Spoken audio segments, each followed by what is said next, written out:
And for more, we are welcoming in Niall Stanage, White House columnist with our partner, The Hill. Niall, thanks so much for joining us.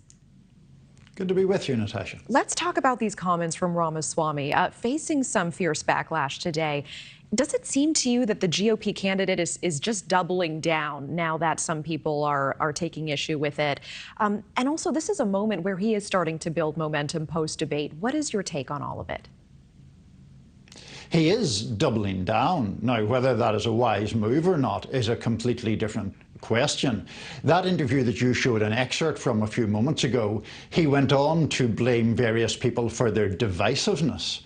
Now, how you can realistically or plausibly compare a sitting Black Congresswoman to a Grand Wizard of the Ku Klux Klan and then turn around and blame other people for their divisiveness is not at all clear to me. That's well into the category of arsonists complaining about the frequency of fires. So that seems a completely dubious rationale that he's leaning on there. And I think he's going to continue to come under more scrutiny if his poll numbers keep rising. Yeah, and shifting to the Democratic side, there is a new report that some of President Biden's advisors, including Vice President Kamala Harris, potentially miffed by California Governor Gavin Newsom's plan to debate Ron DeSantis. And, you know, perhaps he's trying to put himself on top of voters' minds for 2028.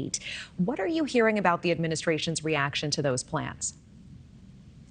Well, the White House, President Biden and his allies have been relieved that Governor Newsom has backed away from the suggestion that he might actually challenge President Biden. Now, Newsom never directly said that he would, but he was perceived as making those kinds of moves.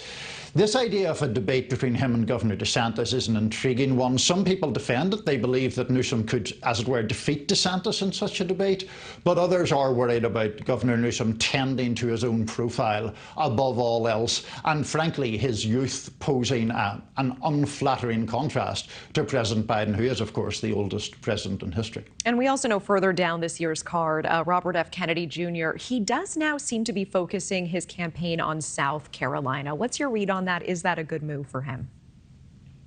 Well, he may as well. South Carolina has moved up, of course, in the Democratic calendar. It had traditionally been third or fourth primary, and it's now first next year as the Democratic Party tries to emphasize more diverse states. But in emphasizing that or in focusing on that state, Mr. Kennedy, of course, is focusing on a Biden stronghold. It was South Carolina that saved then candidate Biden in 2020 by delivering him a big victory after ignominious defeats in the Iowa caucuses, the New Hampshire primary, and the Nevada caucuses. So Robert F. Kennedy Jr. has a very steep mountain to climb in that regard. Okay. Niall Stanage, always appreciate your time. Thank you so much for joining us.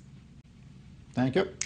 Thank you for watching. Go to newsnationnow.com to find NewsNation on your television provider. And don't forget to click the red subscribe button below to get more of NewsNation's fact-driven, unbiased coverage.